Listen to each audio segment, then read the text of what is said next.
आपल्या सकाळची सुरुवात जर निसर्गाने केली, निसर्गरम्य वातावरणात केली तर आपला दिवस अतिशय सुंदर जातो. आपण आता उन्हाळा सुरू आहे, उन्हाळ्यानंतर पावसाळा येणार. त्यावेळेस तुम्ही छोटंसं एक झाड लावा, जेणेकरून ते फळाचं लावा, फुलांचं लावा. फळाचं असेल तर ते तुम्हाला फळ देईल आणि फुलाचं असेल तर ते तुम्हाला फूल देईल आणि काहीच न देऊ शकल्यास ते तुम्हाला नक्की सावली देईल.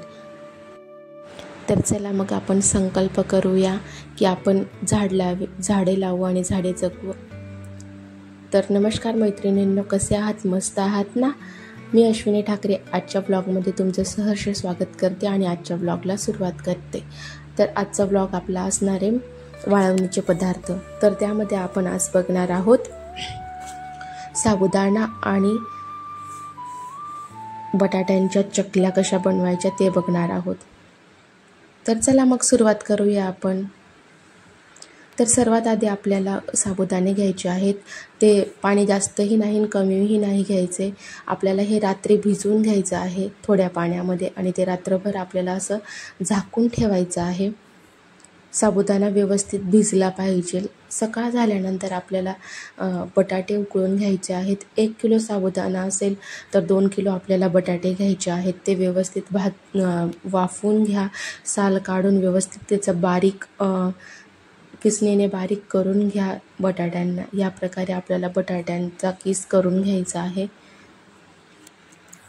नंतर आपल्याला साबुदाणे जे आहेत ते गॅसवर ठेवून मंद आचेवरती 1 तांब्या पाणी टाकून त्यांना व्यवस्थित वाफेवर शिजवून घ्यायचे आहे, जेणेकरून आपला साबुदाणा हा शिजला गेला पाहिजे.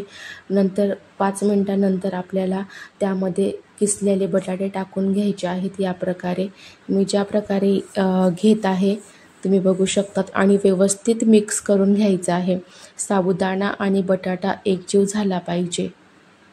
या प्रकारे तुम्ही बघू शकतात व्यवस्थित एकजीव करून घ्यायचं आहे. चवीनुसार मीठ घालायचे आहेत. हे साबुदाण्याच्या चकल्या आपल्याला उपवासाला वापरायच्या आहेत, म्हणून तुम्ही मीठ देखील घालू शकतात. अंदाजानुसार तुम्ही मीठ घालून घ्या आणि जिरेपूड देखील तुम्ही घालू शकतात आणि थोडीशी चटणी देखील यात घाला तुम्ही. आपल्याला थोडीशी चटणी घालायची आहे. 1 किंवा 2 चम्मच चटणी घालायची आहे आणि सगळं मिश्रण एकजीव व्यवस्थित करून घ्यायचं आहे तुम्हाला. या प्रकारे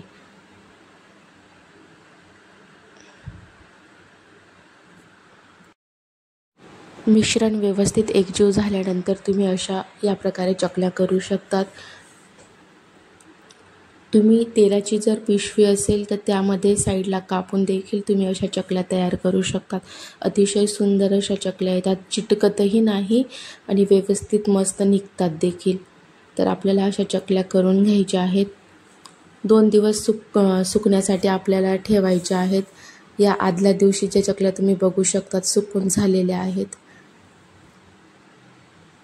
या पद्धतीने आम्ही चकल्या सगळ्या करून घेतल्या.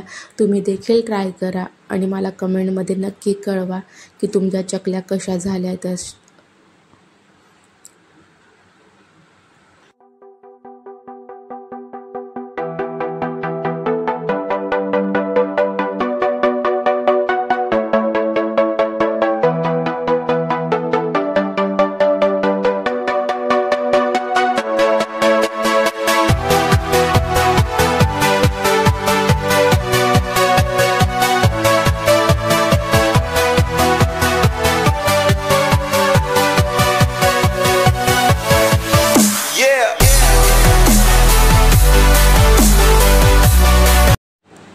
नंतर दक्षू सकाळी उठून गेला. मग मी खाली निघून गेले दक्षूला घेऊन. दक्षू रडत होता, मग आम्ही खाली निघून गेलो.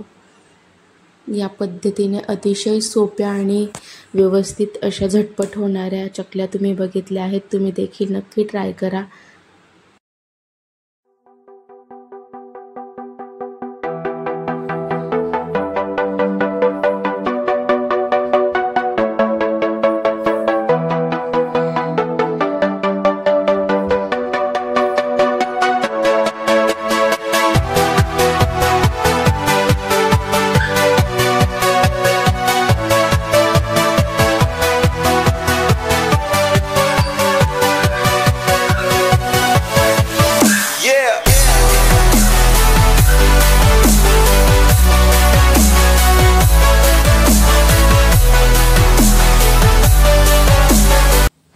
अगदी सोप्या पद्धतीने साबुदाणा आणि बटाट्याच्या चकल्या तुम्हाला कशा वाटल्या मला कमेंटमध्ये नक्की कळवा.